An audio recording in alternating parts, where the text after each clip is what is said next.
Hi, Steve Kaufmann here again to talk about language learning and to talk about something really quite exciting that I just discovered. Many of you may already be aware of it. NotebookLM, which I think is a really exciting tool to power up our language learning and in particular to make our listening more effective. Listening is a key element of language learning. We need good listening comprehension.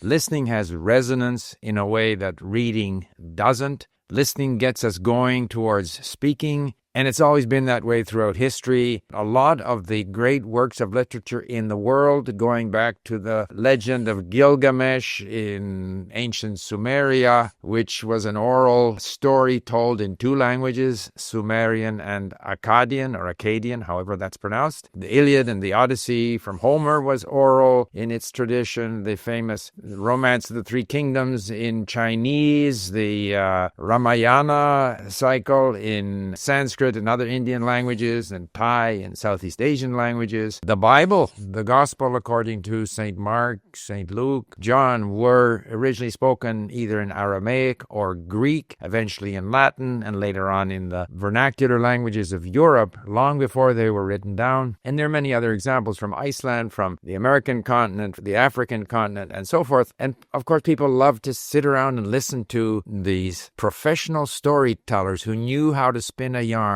who knew how to make it interesting and captivating. And of course, in many cases, people already knew the story, so it was the familiar, and it's quite captivating. I find this myself. I'm listening to, audiobooks in French or in Swedish and in Persian, and depending on my degree of familiarity with the language, I'm either consciously trying to improve in the language or simply enjoying a language that I have learned to a level where it's now simply entertainment and acquiring knowledge. But very often, it's the fact that it's a content that is familiar to us, that we understand, that we're able to understand the language and the voice of the narrator that make it all captivating. Too often in learning languages, we are dealing with textbook material which is of no interest to us, where the voice of the narrator is he is bored or she is bored, and therefore it's boring for us. And yet, at the same time, some of the material that we would find captivating is too difficult for us. And this is where NotebookLM comes in. And I'm going to describe to you how I used it.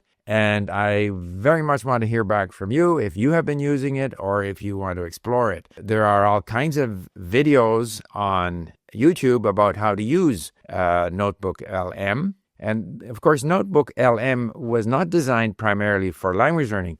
It was designed as a means for people to collect information from different sources in different formats, where they could somehow get those summarized for them. They could even produce a chat, which they could listen to in their car, all as a part of becoming more and more familiar with this information that they have collected in their notebook. But for me, the most exciting aspect of this is the audio overview. The audio overview, and we can select the language that we want to use, which may or may not be the language of the material that we have collected. And what is exciting about this is that the quality of the audio is so good that in many cases it is more pleasant to listen to than the original audio or a natural conversation, where, for example, I find it very annoying listening to Levantine Arabic that they mix in French and English all the time. Sometimes they speak too quickly or whatever it might be, whereas there's something incredibly soothing and clever about the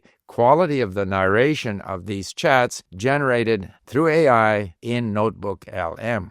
Now, just as if we want to enjoy, for example, the Ramayana stories, or if we want to enjoy Homer in the original Greek, or we want to enjoy any of these other audio materials, we need to be at a certain level. And the better we understand the language, of course, the better we're able to enjoy it. But we still have to get there.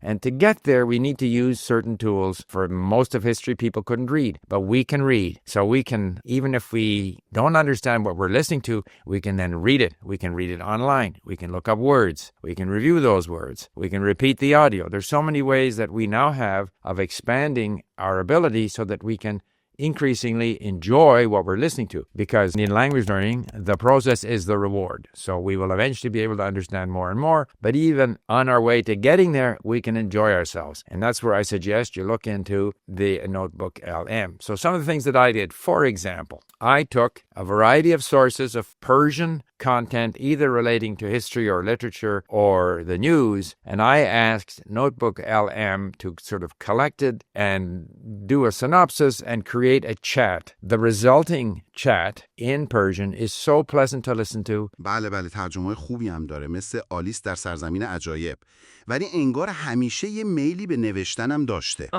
I can look up the words at link. I can listen to it more than once, which is not usually the case with artificial voice like text-to-speech. So I think it's going to be a great tool for me if I have a 30-minute MP3 file of news in Persian or something I've pulled from a YouTube video. I can listen to 5 to 8 minutes of that in a very pleasing chat discussion, which gets me started into that material. And I can listen to it more than once. I can look up the words. It's going to really, I think, power up my learning. But just as an experiment, I also gave NotebookLM the task. Basically what I said was, in Canada, we now have a big conference between our federal government and provincial governments talking about energy projects and the environment and national unity. And it's going to be very difficult to find compromise. And so I just said, please go out and find all the information you can, come up with a summary, but then I want to see a chat between two people in French, but in Canadian French. So if you look up link in the French section, you'll see a lesson there called Énergie, and there you'll hear Canadian French discussing some domestic political issues in Canada. The quality of the voices, the accent, the French-Canadian accent, all of this has been done so well, it's just remarkable. Bienvenue. Aujourd'hui, on se penche sur le Canada sous le gouvernement de Mark Carney. C'est une période assez intense, on dirait. On va explorer les gros dossiers, là, surtout l'unité nationale, les relations avec l'Ouest, puis la politique énergétique. Obviously, I don't need to improve. Well, I shouldn't say I don't need to improve my French, but that's not my main goal. But it's just as an illustration, because more people are going to be familiar with French than are familiar with Persian.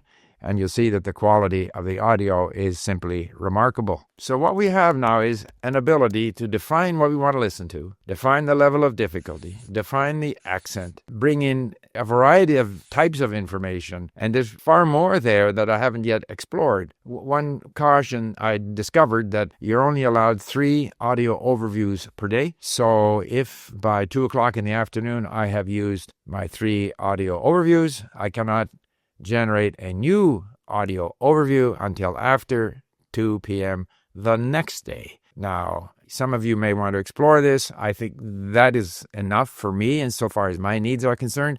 There is a range of additional functions we can have if we go to the next level. I haven't gone there yet, but I look forward to hearing from you. Listening is powerful. The more we can do to make listening and the kind of material we use for our listening cater to our needs, the more we're going to be able to achieve this goal of making the learning process itself the reward as we move towards an ever greater ability to enjoy the language itself. Thank you for listening. Bye for now.